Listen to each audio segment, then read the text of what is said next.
I want to talk about allowable tolerances.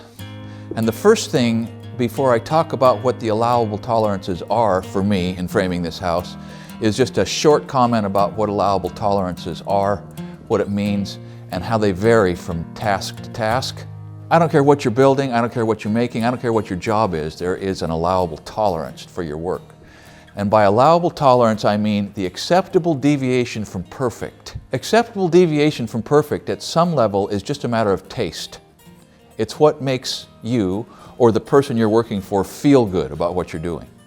At another level, acceptable deviation from perfect is going to have a direct effect on how well it works, how well what you do function. There are deviations, there are mistakes, there are gaps, there's sloppiness that can happen in framing that will compromise the structure and the strength of the structure so badly that it's got to be torn down. I mean, sloppy work can get so sloppy that the building is unsafe. I expect that's probably true for computer programmers and everybody else. I know it's true for machinists. I know that a machinist approaches a job knowing what the tolerance is, and if he doesn't hit it, you throw the part away. One of the most common slurs that are hurled at a carpenter is that he's a butcher. Because sometimes, especially a carpenter whose allowable tolerances can change according to the needs of the task, sometimes it looks rough. Sometimes it's chopped, sometimes it's bashed, sometimes there's a hammer mark, sometimes there's a gap, and you think, butcher. But on the other hand, sometimes it's the same carpenter, can do work that fits perfectly and could function on the inside of a house, and it would be, in fact, be work that a finished carpenter would be pleased with. So I would like to talk about my understanding of when the work can be rough and when the work has to, in fact, hit that idealized goal of perfection, and what it takes to be able to move back and forth in the framing process to be producing the appropriate level of quality in the appropriate amount of time. Before I hold my nose and jump in, because this is controversial, the thing that I want you to know is the final criteria on what an allowable tolerance is the expectation of whoever signs your check. And so when you start a task, if you don't know what that expectation is, you better find out, or your idea of the appropriate allowable tolerance may be rejected. So starting at the first part of the framing, plating the foundation and building the pony walls. In plating, I didn't care if those plates were 1/4 inch apart. Doesn't matter. We want ventilation anyway, and nobody's coming through a 1/4 inch slot that I'm worried about. Building those pony walls, I wanted the floor to be perfectly flat, so I chose to hold the pony walls down and shim up. That introduced the allowable tolerance of compressibility in the shims. And in my judgment, the compressibility of the shims is tiny enough that it was within the allowable tolerance that would leave the floor perfectly flat. It was in my interest to shim to perfect instead of trying to cut to perfect. The decking, 1/8 of an inch tolerance on the butt joint, meaning I couldn't be less than that. Funny, sometimes allowable tolerances occasionally insists on space instead of insists on fit. The cuts just had to be good. They didn't have to be perfect, but the space had to be what it had to be. And the other thing that had to be nice was the straightness of the long runs. That first chalk line had to be straight and the first row of sheets had to be straight. Otherwise, it would have just built in more work to make it straight. The other place that tolerance showed up in decking was in how close to center was I going to insist on the center of the end of the sheet breaking on the joist. Doesn't matter too much. All you have to have is good bearing. Good bearing on the edge of a flange like that, when the flange is 2.5 inches wide, 1 1/4 inches is perfect, 3/4 of an inch is acceptable in my opinion. Any less than that, you're kind of overloading the edge of that joist and you're not distributing the force evenly on the two sides of center. So perfect is perfect, but 3/4 of an inch setting on there is pretty darn good. In fact, it is perfect on a 3/4 inch joist. So moving up into plating and detailing, I'm back to the deal where if you don't get it right when you start, you're never going to ever have it right. So snapping the lines have to be as perfect as you can get it. Okay? I don't know how perfect you can get it, but you got to get it as close as you can in snapping it out. And in working in with the plates, it's better to err on the side of a little too short than a little too long.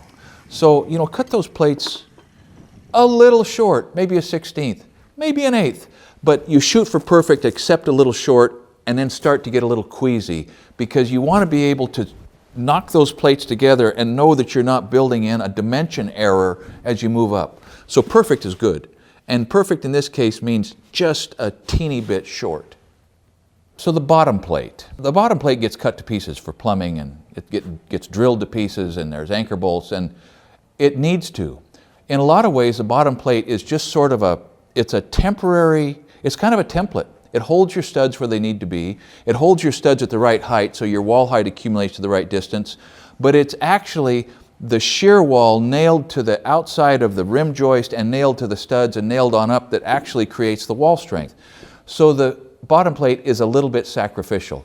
Leave yourself plenty of room when you've got to cut a hole in your bottom plate. So when you're nailing the wall together, you're locating your studs and your channels and your corners and your posts in two different directions. You're locating them left to right, that is, somewhere in the length of your bottom plate, and you're locating them up and down, that is, flush with either the inside or the outside or both with your bottom plate. Of the two, flush with the edges is way more important than whether you are off a 1/4 inch left to right. Think about this for just a second. If the stud or a trimmer or a king stud or a post projects into the room, it's got to be planed off later, or else you're going to have a big old lump in your drywall, which means a big old bulge in your baseboard, which means who knows what problems. But if it's nice and flush, everything's going to be flat, and nobody will know if it's a 1/4 inch to the left or a 1/4 inch to the right. Now, having said that, it's just as easy to get it into the right spot as the wrong spot. But you don't need to tear something out to move it a 1/4 inch to get it exactly on a layout mark. But you might have to tear it out to push it down or raise it up so that it flushes with the inside or the outside. Now, one place that I see sloppiness in framing that really bugs me is in the length of the members in the wall. The stud length not being consistent, the trimmers being short, the cripples not fitting, or conversely, the studs or the trimmers being a little too long and crowding everything up and putting a vertical hump in a wall that's going to translate to a hump all the way to the roof. So you hear me talking about being comfortable with a deviation left and right. I'm not very comfortable with any sort of a over length or too short in a wall member. If it's too short, shim it immediately. I mean, do not just keep moving and think, well, yeah, that trimmer will settle down a little bit, but heck, that's flawed thinking. The vertical elements that are holding weight from above need to be the right length. And sometimes that length needs to be just a little less than perfect so the accumulating distance that doesn't end up being too long when you get up 2 stories. Now, there's one place that always has to be perfect. In exactly the same way, only to a greater degree, that a trimmer has to be long enough, a post not only has to be long enough at one point, but it has to be square, so you get uniform bearing all the way around, if you can, between the beam or the header that's sitting on a big fat post and the post itself that transfers that load down. So make the fit-ups between the top of your post and the bottom of your beams just as tight as you can. Sheeting on a wall diaphragm or on a roof diaphragm does not have to be pretty. What it has to be is very strong. It has to be correct for what's going to be put on it. The walls are going to receive siding. The roof is going to receive tar paper, a membrane, and shingles or, shakes or tile or whatever goes down in your neck of the woods. This implies that you can have a different tolerance in your wall sheeting and your roof sheeting. First of all, it's going to be different material, probably. On this house, it's 1/2 inch thick material on the walls and 5/8 thick on the roof. But the structural considerations for me on a wall are, if it's in a shear panel, the nailing has to be perfect. That means the amount of bearing, how far it overlaps onto the studs, has to be real close to exactly what it needs to be so that you can get good nailing, 3/4 inch to hit, whatever the nailing pattern is on all the edges. Now on the butt joints, if it's up onto the top plate or the bottom plate and there's nothing butting to it, I just don't care if it's a little short. I just don't care, because it's going to be covered and it's strong, and that's satisfying to me. Now, usually the system you put in place for installing this stuff is going to obviate this whole concern, because it's all going to go to the right point and your plate's nice and straight, and so it's going to fit. But if there's a problem patching in a hole or somewhere for some reason, I just don't care if it's not a perfect fit. I care that it gets done and that it's strong. A roof diaphragm has not only the strength issues, but it has some life safety issues, and it has the issues around when your roofer is nailing it down, there better not be a big hole there that he shoots a nail through and doesn't realize that the nail didn't grab anything. So that implies you can't have any holes in your roof diaphragm. And you need to pay attention to your joints on your rafters or your joists. You can never accept bearing in your roof sheeting on a joist that's not safe. By that I mean you may not get a full 3/4 inch, it may not center up perfectly on an 1.5 inch wide joist, but man, it better not be much less than 5/8 because you don't want it slipping off there. You want your nail to go in and hold, you want it to be copacetic. So I guess the takeaway for me is butt your roof sheeting up tight if you can. But if you make a cut that's not quite right, nobody's going to care as long as it's safe and there's wood behind it so the roofer doesn't blast a nail through your roofing material. So I've been talking about fit up, how tight things fit together and what's acceptable. And the reason that sometimes a bad fit is acceptable is because it doesn't hurt the house. I mean, the house is fine, it's going to be built, and the fact that the fit wasn't perfect is gone. But here's where it does matter, is it matters in square, plumb, and true. Because if it is not that, if the house is not that, the house will never stop being wrong. And everybody that has to work on it from there on out will never stop fighting it, including you. So for me, the allowable tolerance on square, plumb, and true is 90 degrees, vertical, and straight. And if it's not that, I spend whatever time I have to spend to get it there, otherwise it's just going to bite me from there on out. And so not only does it look better, but in the long run it's less expensive to make it square, plumb, and true. So the last thing, the place that a framer, if framing is all you're doing, has a chance to bring his allowable tolerances right down to 0. In fact, where he simply must bring his allowable tolerances right down to 0 is on the fascia board. And if you're doing the exterior trim, there's siding and all the trim that goes along with that, and there's a range of tolerances in that. But the fascia board, doggone it, the fascia board is where you can show people whether you're a carpenter or not. You make that thing fit. You make it fit at the peak on the barge rafter, you make it fit at the corners on the fascias, and it takes a little more time, but it makes a world of difference. And here's the thing that frustrates all of us as framers, is that we make it perfect and then it shrinks. That board is always going to shrink and that perfect joint is going to open up a little bit and the painter is going to have to save us after all. But at least it was perfect to begin with, and so the shrinkage leaves a gap that is not a permanent public humiliation. Now think of a rafter.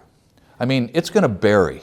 So if you use the same logic that I have cautiously put forward about wall sheeting, that it's going to bury and it's structural, so stick and move, I mean, no. In a rafter, which is entirely a beam, right? A rafter is a beam, and so it's the same rule as a post under a beam.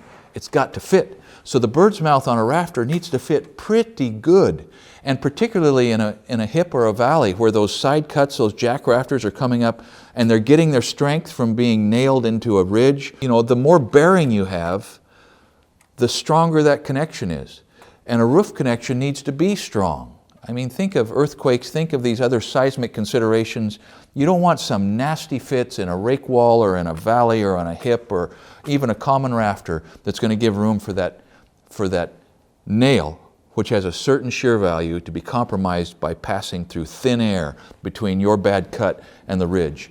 So perfect, that's an elusive goal, but real darn good is something we can all get. When Daniel started here on this house with us, probably about the second day, when he kind of figured out what was going on, he came up to me and said, so how tight do you want these cuts? I was so happy that he asked me that, because I knew right then, this young guy understands that production sometimes comes at the cost of quality. And he wanted to know what I expected. He understands that you always ask the person who's signing your check how good he wants it to be built, or how good she wants it to be built, and then that's your tolerance. And Daniel's done very well at that. Allowable tolerances, very important. Thanks for watching, and keep up the good work.